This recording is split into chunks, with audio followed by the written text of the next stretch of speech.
All right, this is the next day, the final test of the Ford Edge to see if I truly fix the parasitic draw. So I'm gonna open the hood and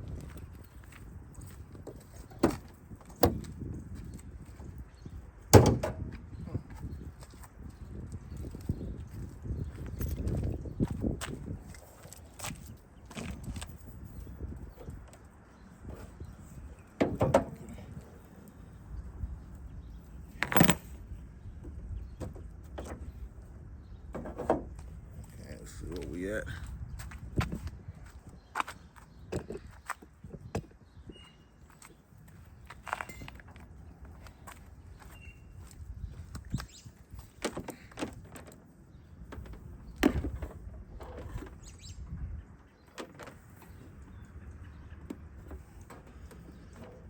Okay. Get that. Okay, he's getting that.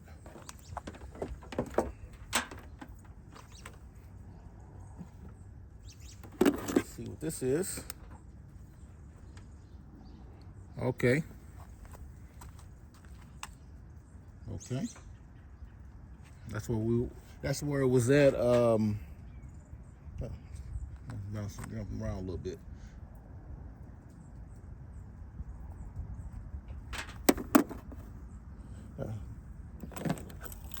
Okay, so we had 12.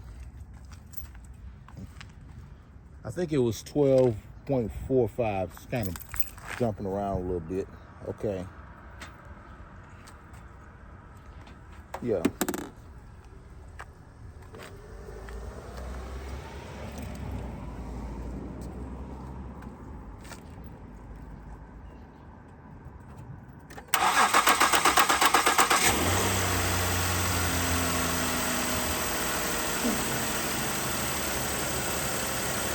All right.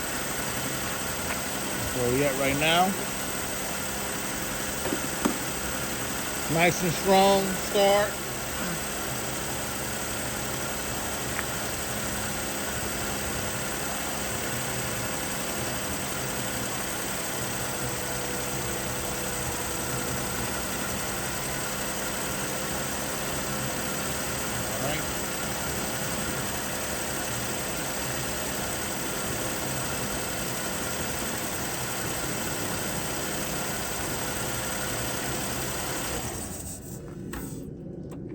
All right. So there it goes, been fixed. So yeah, this is the second parasitic draw I did in a week. Last week, I sent the link to that video, so if you can go check that video out. See, every parasitic draw is going to be different. So even if you look up, Ford Edge, it's going to be something completely different wrong with that car that's draining the battery. So, I mean, as far as the test, like the way I had it set up, that's just a start, and then to find what you actually have is a whole different ball game. Just like on this one, it was the dash cam, and the other vehicle, it was the underhood light. And then well, as far as those, all I did was unplug the dash cam. Now that underhood light, if the guy wanted to get into trying to figure out why the underhood light is not turning off, that would have been a little bit different.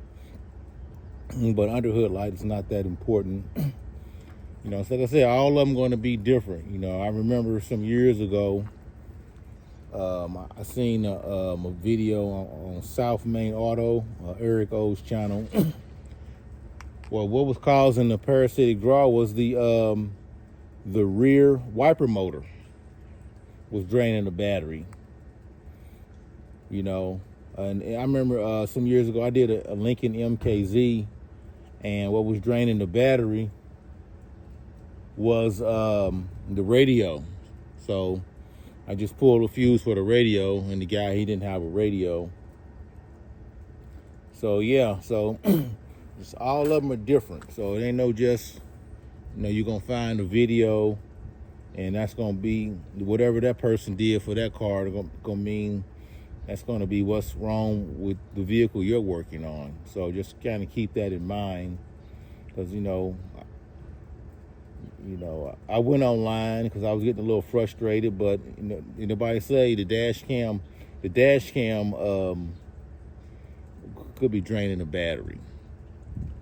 It did give me a little extra motivation, and it did give me some extra things to check, so it does help in that aspect.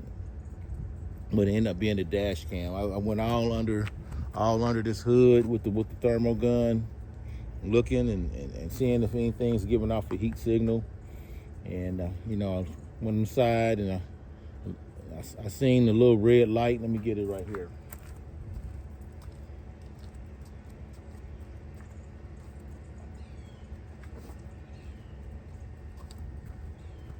I just got a little red light right there that was on. So I grabbed my thermal gun, pointed it on there. It was throwing off a heat signature of 107. Then I came over, unplugged it, came out here and looked at this. No, I didn't unplug it. I waited till I moved this inside the vehicle. That's why it helps to have. I had those extra long test leads that was able to move this inside. You've seen it, move that inside the vehicle, and then unplugged it, and it went down. So yeah, just keep that in mind. Whatever is wrong with your vehicle might be a unique situation. It might be something simple, or you can unplug it, or it might take, who knows? I might get the car reprogrammed or something. I don't know. It depends on what it is, but whatever. But yeah, just let's keep that in mind. So okay then. On to the next video.